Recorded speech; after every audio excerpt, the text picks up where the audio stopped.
Alright, this is a newer style LED. The power, we're going to connect +5 is here on this pin in the middle. See, there's 5 pins, 1, 2, 3, 4, 5. You choose the one in the middle. The same for this segment here. So 1, 2, 3, 4, 5, and it's the one in the middle, this one. There are different sized boards. Here's a small board that I'm going to use for the demo, which is pretty good for a 7-segment display. This is the center part, so there's no connection there, which means that this row, this column, I guess for you it looks like a column, this column would be connected. These are not, if you look from left to right, they're not connected. So top down, they're connected. I'm going to put the 7-segment display in the board. So there's the board, and then look carefully. I'm just going to go, whoops, these will actually go this way. You pick a row, like I have to, one will be 2 and the other one will be 1. See on this side, I have only 1 that I'm working with. Here I'm working with 2. It just depends how many numbers there are. You can't see it that well, but there are 2 on this side and 1 on that side, right? So basically I'm going to look for the center pin. What I normally do is I pull them out like that so you can see the pins, and then you do your connection. I'm going to use this resistor here. I'm going to put this 1K resistor into the breadboard. So I'll put one side over here. It's nice to use a long nose plier. You can push it into the board a little better because these are very thin. The cable and the wire that they're connected to, the resistors. So I believe it's okay. So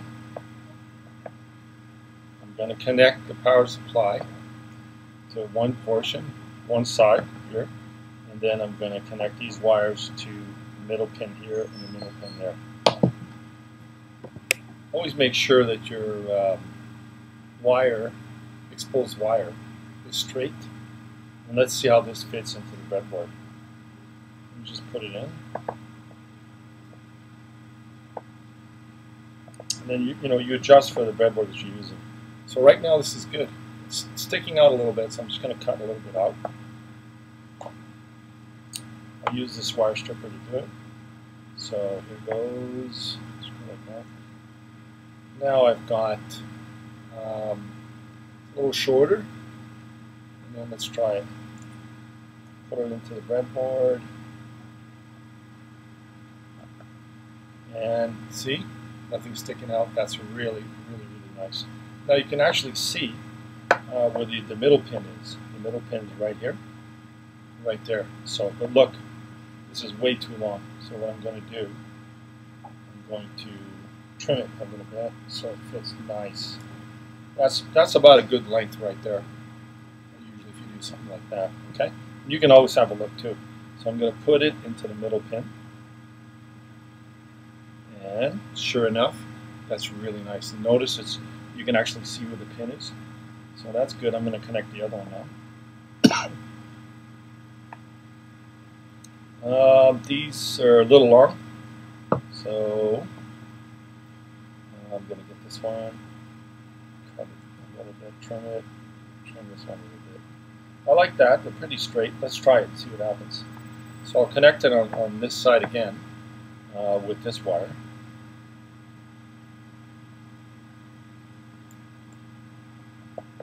It's kind of hard going in. Sometimes it's just a little bit difficult to go. You know what I'm going to do? Kind of bent now a little bit. So look, it bent a little bit. So I'm going to start over.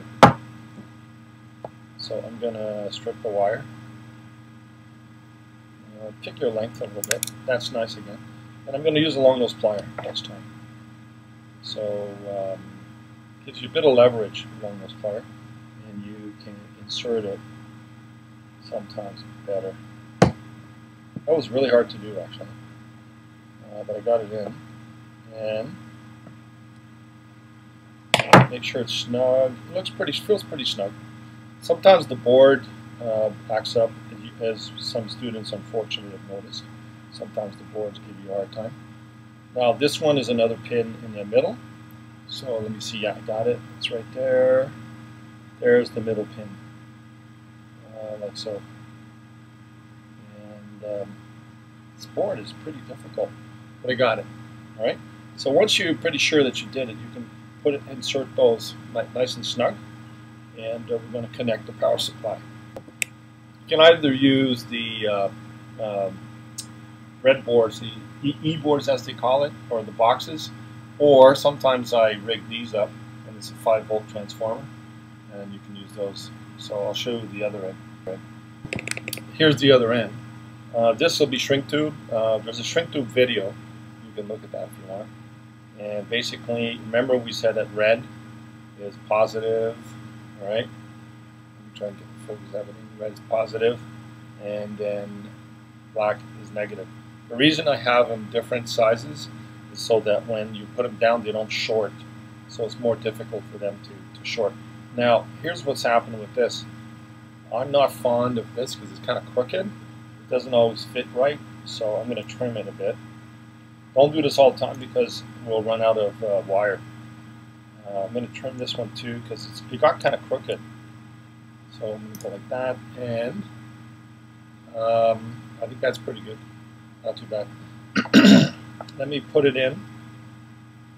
You're going to poke the LEDs in the 770 displays with this, and you're going to get power. And here's a very, very, very, very careful. Be super careful. Otherwise, we're going to run out of these, and you're not going to be able to use them. You put the power here on this side of the resistor. Let me try and insert it again. It's a very, very tight board. All right, and then so basically, the full power is here, and it's going to be blocked by this resistor. It's going to lower it, and this is connected. These two here are connected to the 770 display like we did. So let me see if this works, and I'll poke it here. There, see the decimal point? How about that one? And then basically what you do is you get your chart and you label those A, B, C, D, E. Let me poke this side. There, and I got this LED. We poke it, we got this LED, poked it, and this LED, poked it. So you put that in your spreadsheet and you turn it into a model. Okay? I'll do an old style one also.